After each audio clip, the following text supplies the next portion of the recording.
Welcome aboard, Ambassador. We're honored to have you with us.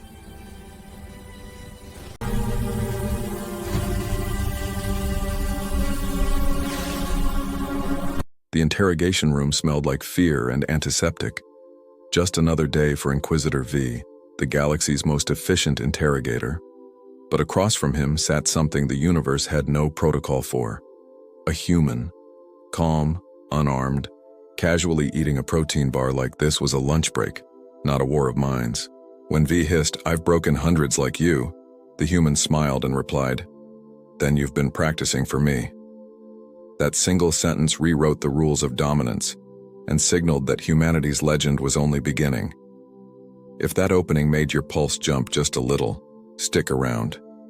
What comes next isn't just another HFY story, it's a warning wrapped in admiration. Humanity doesn't conquer worlds, they change them. So hit like, subscribe, and tap the bell icon because this is where the best human stories rise above every alien legend. And trust me, by the end, you'll understand why they call us the most dangerous species in the galaxy. The air on Station Meridian 7 was the kind that stuck to your lungs. Clean but wrong, like breathing through plastic. It smelled of disinfectant, recycled oxygen, and the faint metallic tang of fear. The interrogation chamber was built for breaking people. Low ceiling, harsh light, furniture bolted to the floor, no sound except the hum of a hidden recorder. Across the table sat Inquisitor V, a legend among the Vsk enforcers. 43 years in service, 719 successful interrogations. He didn't need to threaten anymore. His reputation walked into the room before he did. He adjusted the cuffs of his uniform with mechanical precision.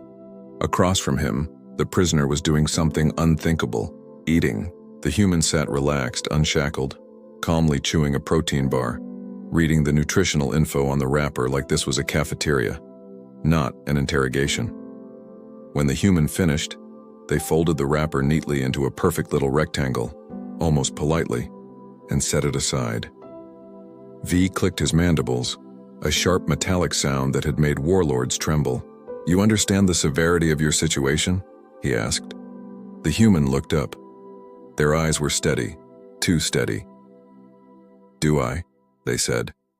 V leaned forward, voice low and precise.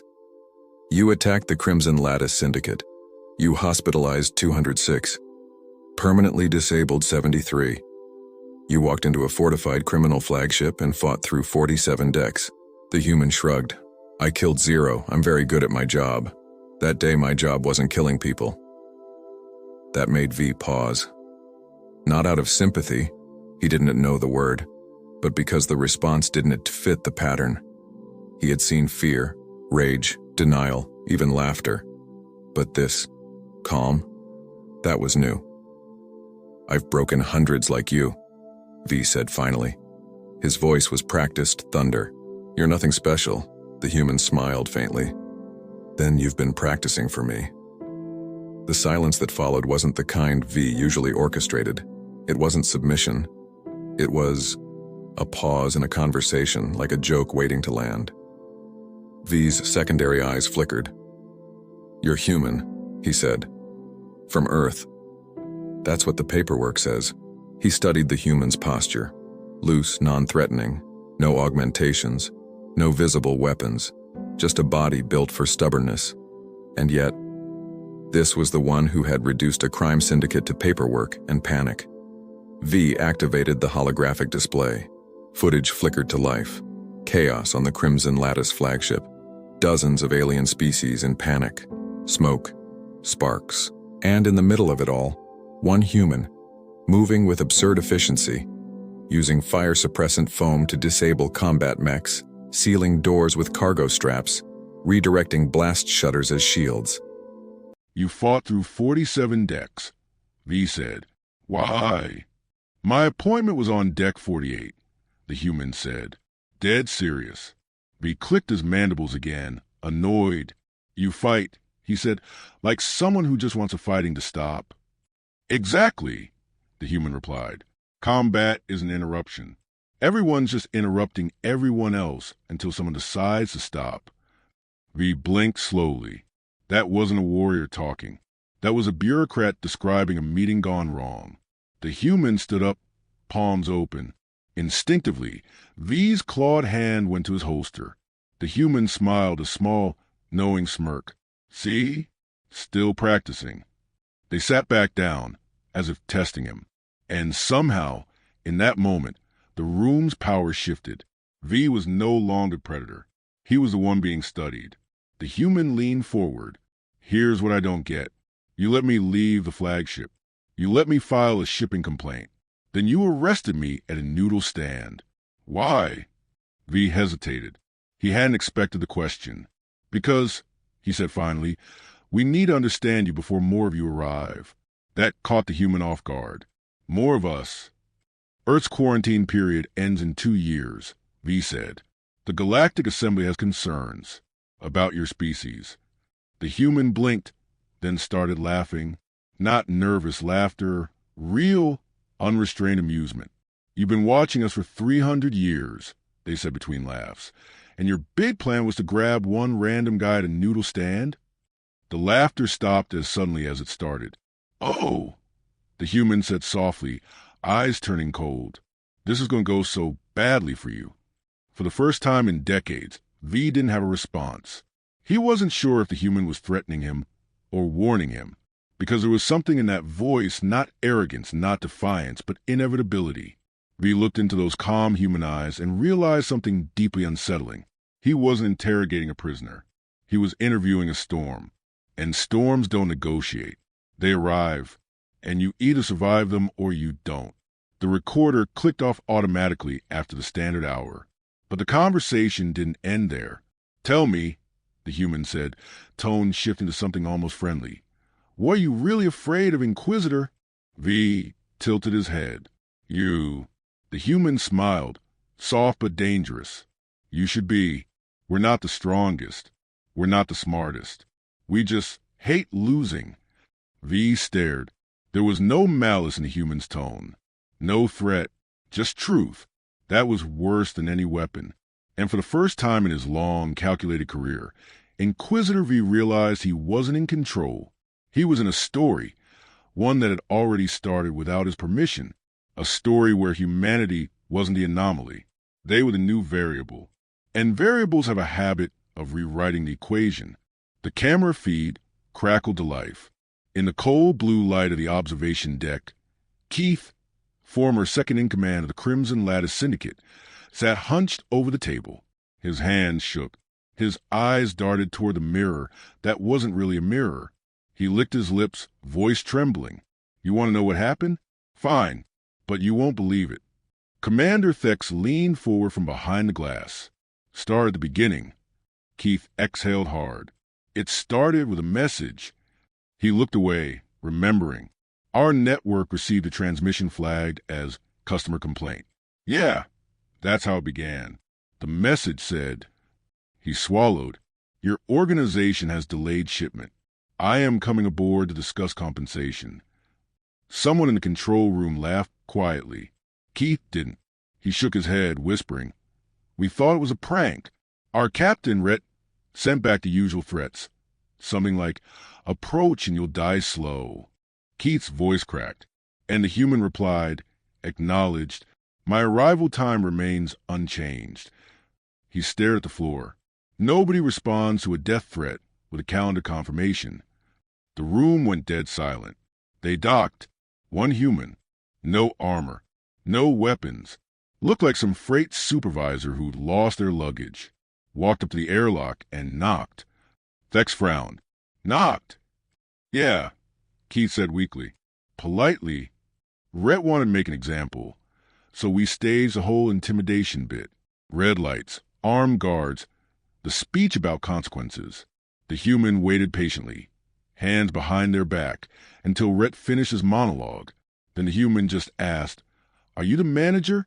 Because if you're not authorized to approve refunds, I need to speak with someone who is. Keith gave a shaky laugh that wasn't humor. It was trauma dressed as comedy. That's when Rhett snapped. He pulled his ceremonial blade and lunged. And Methylac, the xenopsychologist, asked quietly. Keith met her gaze through the glass. And the human moved, not like a soldier, like someone who's had this kind of nonsense happen before.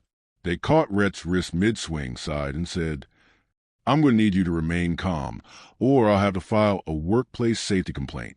The room stayed frozen as he continued. Then they broke his wrist. Clean, precise, not angry, just efficient, like fixing a jammed drawer. Keith leaned back, shaking his head. It wasn't a battle. It was a customer service dispute that turned into property damage.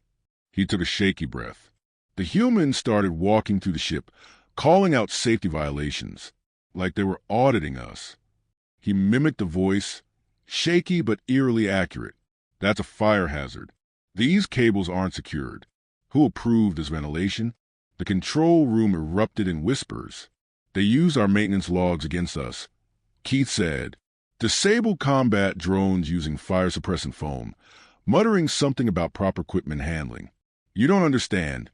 This wasn't rage or strategy. It was pure irritation. They weren't trying to destroy us. They were trying to reach customer support." Thex frowned. "You're saying they tore through 47 decks just trying to talk to management?" Keith nodded slowly. By hour 6, people weren't fighting back. They were surrendering from futility, like arguing with a natural disaster that had a clipboard. Methalac wrote something down, described their tone. Keith stared blankly. Calm. Always calm. Like every threat we made was just another delay in their refund process. He rubbed his eyes. At one point, they stopped to fix a broken lift, then used it to carry 2 unconscious guards to safety, said something about avoiding liability. No one spoke. Even V, standing silently behind scientists, felt the cold realization crawling up his spine. Keith continued softly. By the time they reached the command deck, most of us had already given up. The only ones still fighting were those who hadn't seen them yet. And when they did, he trailed off. They reached the cargo bay, found their shipment, scanned it, then turned to me and said, "I'll need a receipt." Keith exhaled through his nose. I gave them one. They left, walked back through 47 decks of foam and unconscious pirates, calm as if leaving a bad meeting. He looked up, eyes wet. When they were gone, we surrendered. All of us. Because if we stayed operational, they might come back with another shipping complaint. The recording paused. Static filled the silence. Methalac looked at Thex. "That's not strategy," she said. "That's pathology." "No," Thex muttered. "That's human efficiency." But the psychologist shook her head. Efficiency requires a plan. This was personal. They didn't want revenge. They wanted the system to function correctly. And when it didn't, they fixed it. Inquisitor V turned toward the glass, voice low. "And you wonder why the Assembly's afraid of them." Keith looked up suddenly, as if remembering something. "You still don't get it, do you?" V stepped into the room. "Enlighten me." Keith's voice dropped to a whisper. "They weren't angry because we attacked them. They were angry because we made them waste time." V froze. Keith leaned forward, eyes haunted. You can fight a species that wants blood. You can bargain with one that wants power. But a species that hates inefficiency? You can't stop that. You can only get out of its way. He slumped back, staring at nothing. I think that's what scared me the most. That human didn't see enemies. They saw problems to solve. And they always saw problems. Thex shut off the recording. The silence that followed was colder than space. V folded his arms, staring through the glass at Keith's trembling reflection. "This is the creature we tried to arrest at a noodle stand." Methalac closed her datapad. "Then maybe you should stop thinking of them as a creature." V frowned. "And start thinking of them as what?" Methalac's gaze was steady, as the next dominant process. The footage played again in slow motion. In the darkness of the Galactic Research Council's auditorium, dozens of eyes, compound, segmented, luminescent, followed the same figure. A lone human walking through a burning ship, muttering about fire codes. The sound was muted, but the movement spoke louder than words. Chaos made deliberate. Violence disguised as efficiency. Dr. Methalac, lead xenopsychologist, stood at the center of the chamber, voice calm but strained. You are observing baseline human behavior under perceived stress. The holographic playback pause, an image of the human midstep, one hand raised, palm open, face neutral. Note the posture, she continued. No aggression, no visible threat display.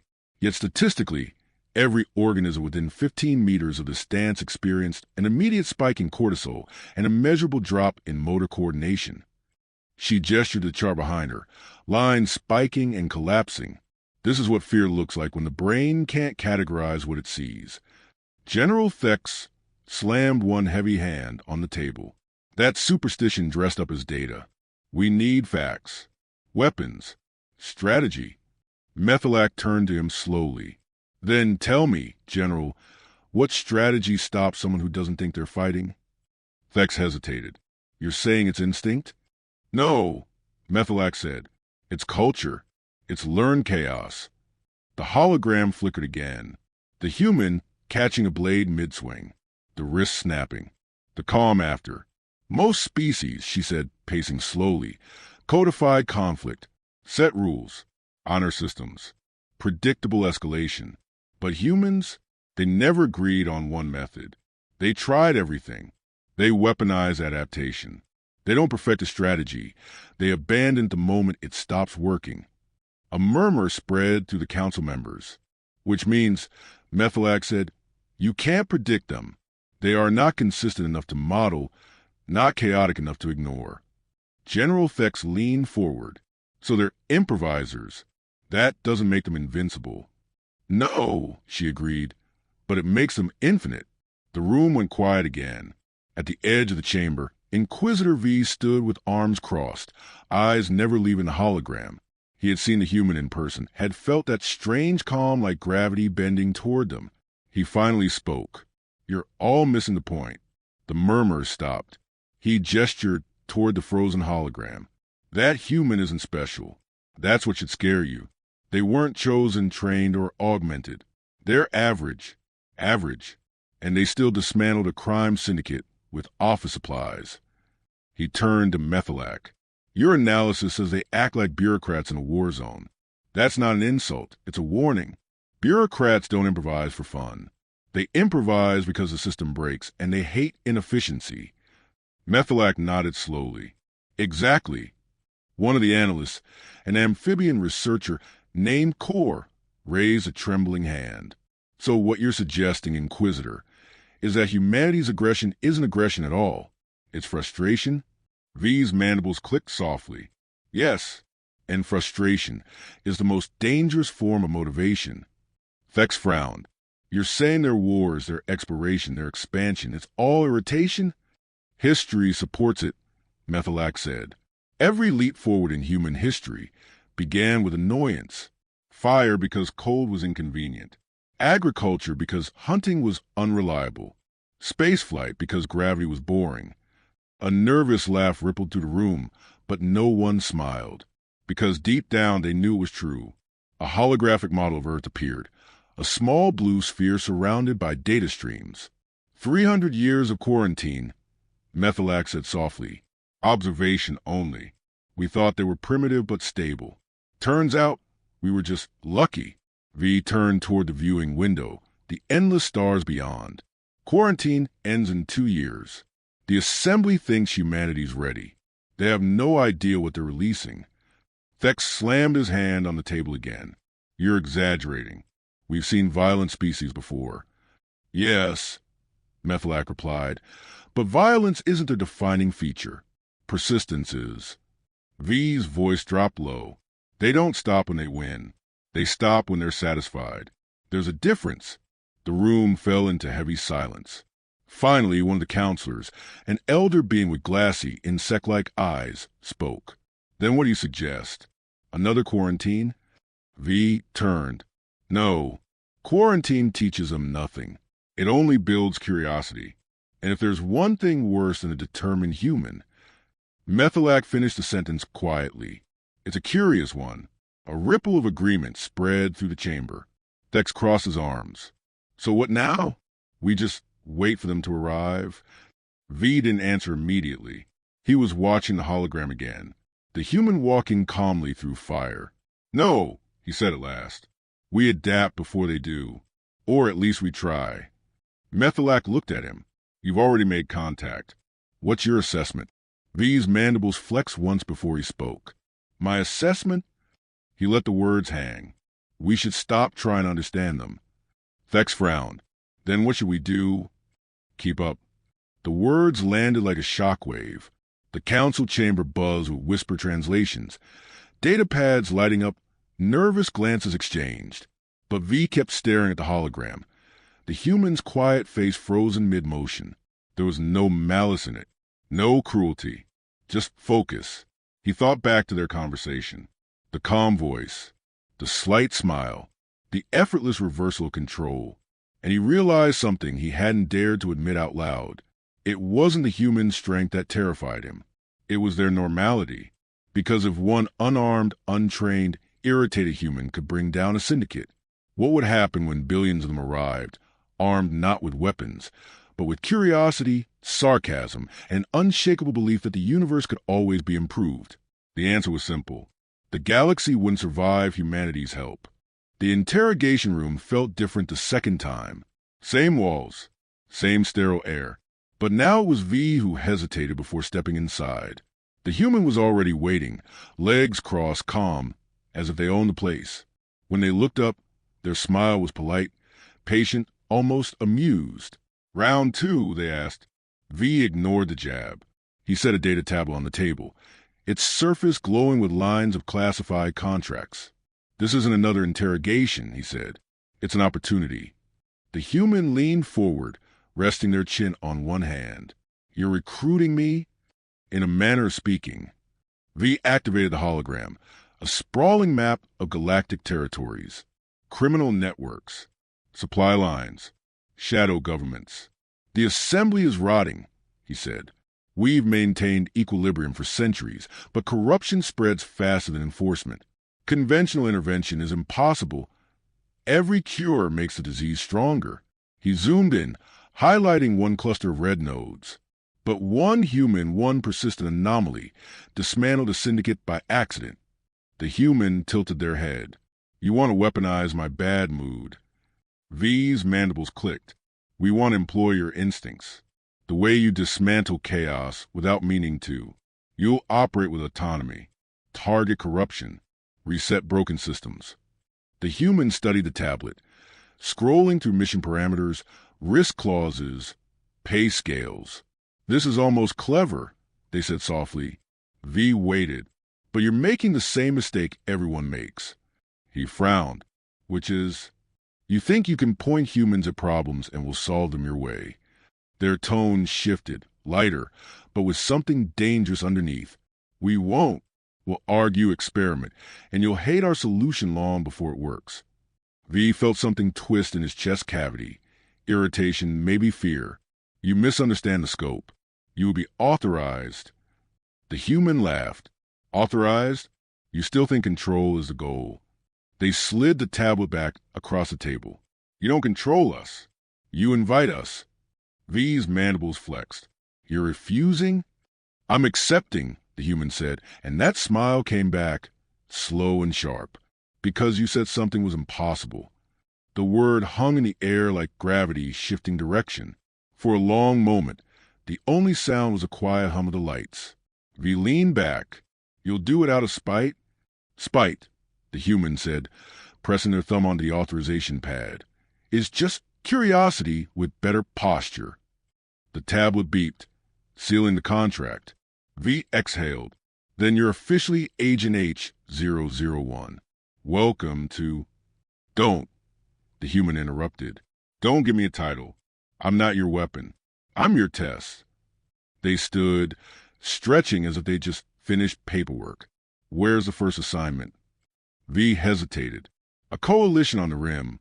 Massive fraud ring. We've lost 27 operatives. The human adjusted their jacket. Then I'll try not to lose 28. They started for the door. Wait. The human turned. V's voice dropped quieter now. You know this could destabilize entire systems. Entire governments. The human nodded. Then maybe they deserve destabilizing. For a heartbeat, they looked older, Not in years, but in weight. You've spent centuries maintaining balance by burying rot. Humans don't balance rot.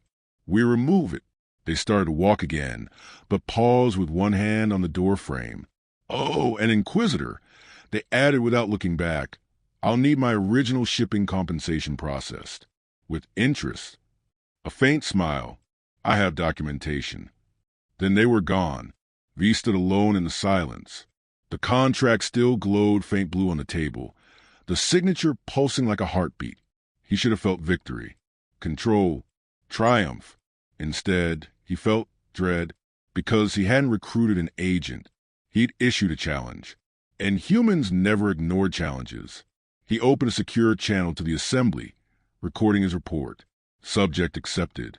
Objective parameters nominal. Recommend immediate contingency planning. He hesitated before finishing the entry.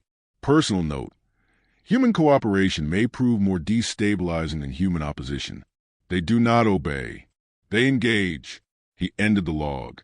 The words hung in the silence like static. Far across the station, cameras followed the human through the docking corridor. They walked with that same unhurried stride, waving casually at technicians who had no idea they just witnessed a diplomatic apocalypse. Docking Bay 4's doors opened. The transport shuttle waited, humming with power. The pilot glanced back. Designation? The human smiled faintly. None. Just put complaint resolution. The pilot blinked. That's not a rank. It will be. The ramp closed. Engines roared. The ship lifted, vanishing into the black. Back in the interrogation room, V replayed the last line the human had spoken before leaving. Then you've been practicing for me. He whispered the words aloud, tasting them, realizing too late what they really meant. They hadn't been a threat. They'd been a forecast. You couldn't practice for humans. You could only brace for impact and hope your system survived the help. The first report came 6 days later. A rim-world mining colony. Routine corruption, bribery, missing supplies. Now suddenly operating with perfect efficiency. Every smuggler vanished. Every falsified record corrected. No casualties. No evidence of force. Only a single file left behind, digitally signed. Complaint resolved with interest. At first, Inquisitor V thought it was coincidence. Then the second report came in. Then the third. Entire black market networks, gone. Replaced with functioning trade systems. No explosions. No arrests. Just compliance. He stared at the growing list, his mandibles twitching in disbelief. They're not dismantling corruption, he muttered. They're reorganizing it. Dr. Methylac looked up from her console. No, Inquisitor. They're optimizing it. Meanwhile, on a dusty station orbiting Corin's belt, a nervous alien governor opened his office door to find a human sitting calmly behind his desk. I think you misplaced some shipping containers, the human said, smiling. The governor stammered. Why, you can't just... Oh, I can, the human said, holding up a datapad filled with forged documents, fake transfers, unpaid taxes. And now you can fix this before I send it to the assembly. Let's call it professional courtesy. No threats, no shouting, just inevitability. By the time the human left, half the planet's leadership had resigned voluntarily. V's reports grew frantic. Agent H001 has removed 6 syndicate hierarchies, exposed 27 corrupt senators, and collapsed 3 smuggling rings. But the systems they fix now operate under new protocols, human ones. The assembly demanded results. V gave them warnings. They don't conquer. They correct. They see inefficiency, and they can't look away. They've started rewriting our bureaucracy by accident. He paused before transmitting that line, then added quietly, correction, not by accident. On day 40, Methylac entered V's office. He looked exhausted, eyes darkened by too many sleepless hours. They've done it again, he said, tossing a datapad across the desk. A full criminal coalition, gone in under an hour. No casualties, no traces. Methylac skimmed the report. They called the local security forces afterward. She said slowly, filed a compliance report. V rubbed his temples. They're treating the galaxy like a malfunctioning spreadsheet. And we gave them permission, Methylac murmured. Then came the broadcast. A transmission hijacked every major channel in the sector. The human appeared on screen, standing in front of the assembly crest. Calm, professional, eyes sharp. "Hello," they began, voice clear. "This message is for the Galactic Assembly. You asked me to clean up corruption. I did. You asked me to follow your laws. I did that too. But you forgot something. Your laws contradict each other." They paused. "So I fixed that." The assembly chamber erupted in panic. Dozens of counselors shouted, translators glitching under the noise. V stood frozen, watching. The human continued. "You built a system to maintain control. You forgot control doesn't last. Order isn't static. It's a process. Humans don't preserve order. We refresh it." Their eyes glinted faintly. "You said I was impossible. You were right." Then the feed cut out. Hours later, V sat alone in his office. The station lights dimmed as emergency alerts rolled through network. Systems rebooting. Old files deleted. Laws rewritten. The human had destroyed the assembly. They debugged it. Every planet's bureaucracy had been quietly updated to remove corruption flags, clarify trade clauses, balance enforcement budgets. Efficiency rose across the board. Crime dropped. Productivity surged. And not one government could explain how. Methylac appeared in the doorway. "You look pale," she said softly. V looked up, voice hollow. "They fixed us." Methylac nodded. "You sound disappointed." "I'm terrified." She sat across from him. "You said it yourself. Humans don't conquer." V turned toward the window. "No, they improve, and improvement never ends." He watched the distant stars flicker, data transmissions forming patterns like constellations. Somewhere out there, the human was already on another assignment, another complaint. He whispered the phrase one last time, half in awe, half in resignation. "Then you've been practicing for me." Far beyond Meridian 7, the human walked down another steel corridor, humming softly. Their datapad blinked with new notifications. Entire systems requesting mediation. "Customer service never sleeps," they muttered. A passing alien engineer stared at them nervously. You're human, right?" The human smiled kindly. "That depends. Are you planning to waste my time?" The alien immediately shook his head. "And no." "Good," the human said, still smiling. "Then we'll get along fine." They walked into the docking bay. The ship's doors opening to a field of stars. Each one represented another system waiting to be fixed. The engines flared. The ship vanished into light. And in the silence that followed, the galaxy braced for impact. White heavy checkmark into Chapter 5. Brace for impact. Soft music fades, and the kind that feels like the end of the legend. Narrator, calm, reflective. And that is how the galaxy learned the first rule of dealing with humans. You don't prepare for us. You don't predict us. You just hold your breath and hope your system survived the upgrade. They thought they were hiring a weapon. What they got was a complaint department with cosmic patience and infinite curiosity. Maybe that's what makes us different. We don't just fight enemies. We fix problems, even when the universe didn't ask to be fixed. So the next time someone tells you humans are unpredictable, smile, because that's just our way of saying, we're not done yet. Beat. If you felt that pulse of pride, that whisper of humans, yeah, that's us, then go ahead and hit like, subscribe, and share this story with someone who'd walked through 47 decks of chaos just to get their refund processed. Because this was, he said, "I've killed hundreds like you." She said, "Then you've been practicing for me." And remember, humanity doesn't conquer galaxies. We make them work better. Fade out with deep hum of engines and soft narration echo. Brace for impact, the humans have arrived.